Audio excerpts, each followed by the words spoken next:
Hi, welcome to my channel, SatyamShakti, Astro and more. And today we're going to speak in continuation with what we've been discussing around 10 Mahavidyas. And today again we're going to speak a little bit more about Maa Kali because I wasn't able to cover completely about Tantrism. And there have been questions that have come up again around Maa Kali, and I just wanted to address the same. So again, of all the Hindu, icons, Kali is the most confronting for most of the Westerners, right?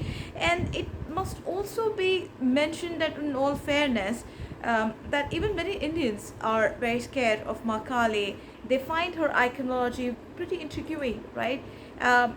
Because Maa Kali is usually depicted, dancing on the prostrate of Shiva. She's black in color with her tongue, coming out, and like with her forearms, and like her hair is disheveled, and like her tongue is pink in color, and she has these four hands holding dissipated head, and then she has a sword and a bowl of blood, okay, and which she drinks, of course, and the lower right hand, which is placed the gesture of the fearlessness, okay. So she's also wearing a garland of like human heads, and she's also wearing a dress or a wrap around, which is comprised of severed head, right? So this is the usual iconology of Maa Kali, and so it is often related to Saturn also in astrology, and you will be able to understand as when I explain you more about Maa Kali. And so, bearing in mind that Maa Kali is nothing but she's the embodiment of time, and the time management, basically the impermanence and the change that your body or your mind undergoes, okay, when you are in that duality, when you are unable to understand, and when you are able to not recognize what is the right path for yourself, okay, that's when Maa Kali, as the time, she comes in. Like they rightly say, right, everything happens when the time is right, right? So she is that time management, she is that underpinning reality, she's that underpinning reality of the universe, and which also decides our existence, right? Because even the existence are time bound. The image of that goddess is, she is an attempt to portray, okay, what does that image portray? The force of integration, and it is kind of a confrontation of ours to the reality, okay, and that ultimate reality is not our mortality, but it is the time. The time hold the entire process that a body, a human mind, goes through, from his life to his to his death, okay. That time is Maa Kali, okay. So if I have to speak about the again, coming to the Tantra part, the accoutrements of Maa Kali, and especially the first one is the kapala, okay, which she holds, and most of these tantrics also you'll find them on TV holding kapala. So what does these kapalas mean, basically? So the head, it basically means ego or the ankara, okay. So the kapala in her hand means the it is to separate yourself from and these unique individuality of a human from ankara, from ego, which is actually forming a kind of a hindrance, a shield, a layer on the reality, right? So basically, this kapala is the avidya, okay, avidya, or the delusion which is created, or delusion is what? Moha, okay. You are bounded by moha, right? You have a moha towards your parents, you have a moha towards your friends, towards your family members, but ultimately everything is time bound, right? Everything which has come will get destroyed. So so so basically this kapala, it represents your moha, it represents your avidya. Okay, it is the pivot of our assumption, which has created our personal universes, because we have created a world of our own, right? These personal universes is avidya, right? So the khadga, okay, which again Maa Kali holds, that represents, so the khadga is what? The sword, which represents the discrimination of the wisdom. So the wisdom which is needed for your spiritual upliftment. Okay, so not every wisdom will be useful for you, not everything that you come across is something that you would need in your life. So this enables the right wisdom for yourself to pull that chariot which Ma Matangi is carrying. Okay, so she creates, or she forms, Ma Kali forms that the division of wisdom, basically. Okay, so through discriminating between the real and the unreal. Okay, but still understanding that there is a non-duality. Okay, the truth and the untruth, so vidya and the avidya. Okay, we gradually progress when we are able to differentiate what is the reality and what is not the reality, the truth and the untruth. Okay, is when we progress towards the insight. Okay, towards our depth, our the self-realization, basically, and the wisdom which is needed for our upliftment, for our to culminate the right kind of light in ourselves. Okay, thus by disengaging ourselves from the ego.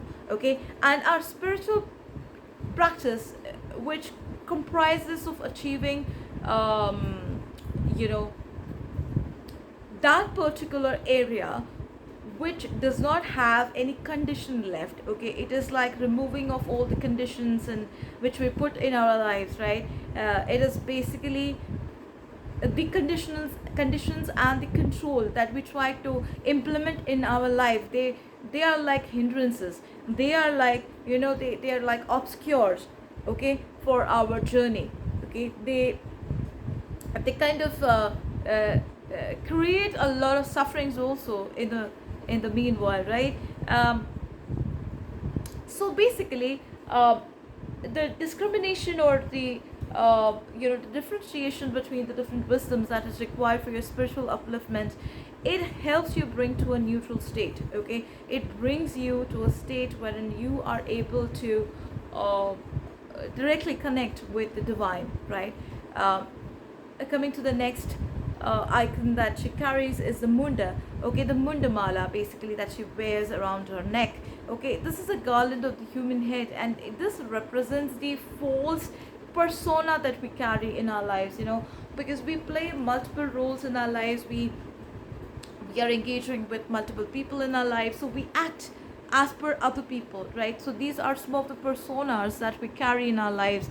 You know, they can be in the form of good or bad, they can be diplomatic. So all of these are false personas. Okay, the reality is something else. The real picture is something else, basically. So the mask that we wear, to get rid of that mask, you know, which is again a hindrance. Okay, to bring in our true nature, we are probably like living a two minds, you know, life.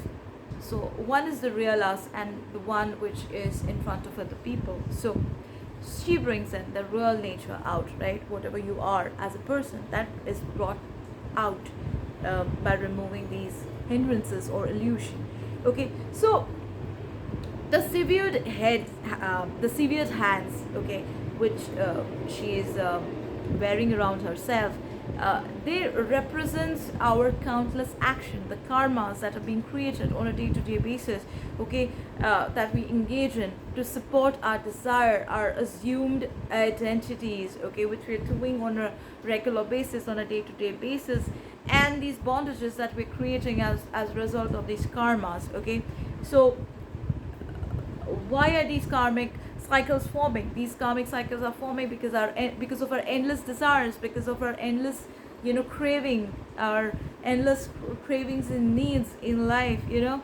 So somewhere the happiness which is supposed to get projected, that gets hidden, that gets somewhere, you know, gets into the debris, right? So so Maa Kali leads you to the ultimate happiness, to the Ananda, Param Ananda, okay? Even if you look at the demon, okay, who was Maa Kali's nemesis, right, on the battlefield, called as Raktabij, right, the blood seed demon, basically, whose every drop of split blood was generated, it generated another, it generated another demon, right? It generated another demon. That actually represents our endless desires, okay? Because every desire is a demon, and one desire leads to another desire, right? And each and every desire that goes unfulfilled forms a karmic debt within you, right? So what is the best way to get rid of this? The only way to terminate the cycle of, like, you know, this karmic pattern that you're following is to drink that blood. What does that mean? What does that mean, to drink the blood? It means that you accept the level of acceptance that should pour in, that should come into your life, is like drinking that blood. You know, it's basically like accepting that this is an illusion, this life is not the reality, this life is not what you see and how it is, you know. You're being more accepting of your life and your karmic confusions that are happening with time, right? So as and when you drink the blood, as and when you accept the demon within you, you are becoming purer, you're becoming more and more pure, okay, with time. All right. So again, the drinking of the blood, it's symbolizing it is, what is it symbolizing? It's symbolizing the qualifying of all the desires, all the cravings and the attachments, which are the basis of the existential sufferings, okay? The hand bestowing the fearlessness, okay? Kali is considered to be Devi of fearlessness. She's the Devi of confidence and determination. And why? Because she's indicating the need to understand and overcome the greatest fear of all. And what is that fear? The fear of death, right? Fear which is actually, that fear of death will get eradicated only when you as a person personally annihilate your misconceptions, okay? By facing the fears, by facing the reality, by facing the challenges, okay, and confronting the ultimate time-bound experience, okay? Because everything that is happening in your life is time-bound, okay? Like they say, like, everything happens on time, right? So everything that is happening, like, all the experiences that is happening in your life is all time-bound, okay? Even the factors like, you know, facing the fears of and confronting the fears such as the death, okay, because again, death is not in your control, okay? We can achieve liberation from our, you know, the spatio-temporal limitation that the mind has created, and the cycle of rebirth, okay? And we can achieve nirvana, because you know that the ultimate truth is the life and the death, right? The supreme bliss of consciousness, that is your ultimate, right? And that ultimate is nothing but non-existence, okay? So Mahakali is the personification. She's the personification of the universal power of transformation, which your body undergoes from the day when you were born to this day, to the experiences that you have probably seen in your life. You have probably transformed a lot as a person from the experiences, okay? So she has annihilated a lot of negativity. She has created that experience with time, okay? And she has made you your true nature. So you, whatever you are today through your experiences, is what is your actual true nature, or probably the nature that is required for you in this birth to be able to attain your goals, okay? So she is the power of transformation, the transcendent power of time, the, you know, the great goddess who rules the unchallenged. Okay, she rules the unchallenged of the world, the universe, and all of that is in it, right? So whatever is challenging in your life is Maa Kali, because they say, right, sufferings are not forever, right? They change with time, things change with time. So it's only that the sufferings that come to just to transform you, to bring you towards your true nature and towards your true goal. Okay, so that's what is Maa Kali. Okay. So all these processes that are happening in the universes, okay, are seen to be very cyclic. Like even they say that the stars, they form and they get destroyed, and they also have a lifespan, and like whatever is happening in the universe is like completely cyclic. Okay, they are also going through transformation on a regular basis, and this can be divided into 10 phases. Okay, these 10 phases are connected with the symbolism of the 5. What are these 5? These are the 5 aspects of Shiva, or the 5 elements of Shiva.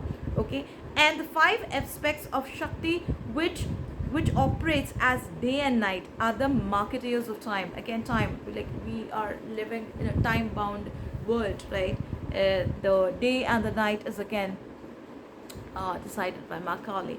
So Mahakali, what is Mahakali? Mahakali, she's dividing herself into the 10 goddesses, which is called as the Mahavidya. Okay, the 10 objects of the transcendental wisdom, which are the 10 aspects of the cycle of time.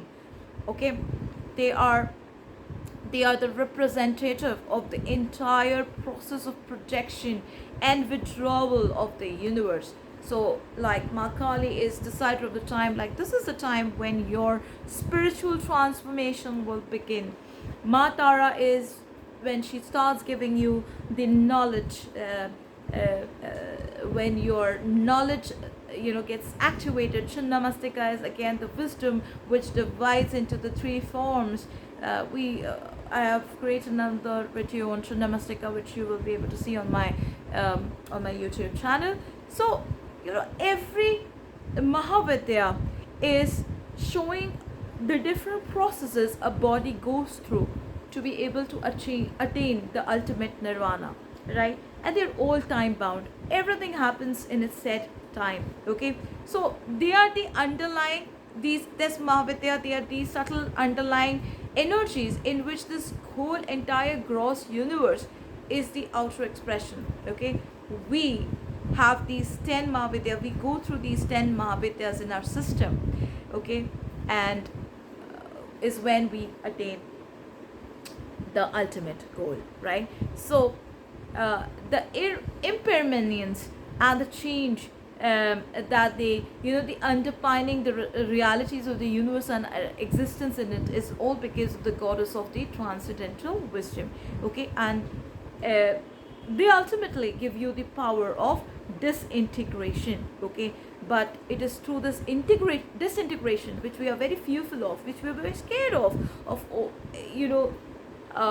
this integration lets you to break through from all your the assumptive universes that you have created in your mind, and brings you towards the reality. So everything that appears desirable, and by facing everything that is fearful, डर के आगे जीत है. So if you're facing everything which is fearful for you, okay, which is called as the Mahabhaya, the fear, okay, by overcoming that fear in your mind is the ultimate time-bound experience.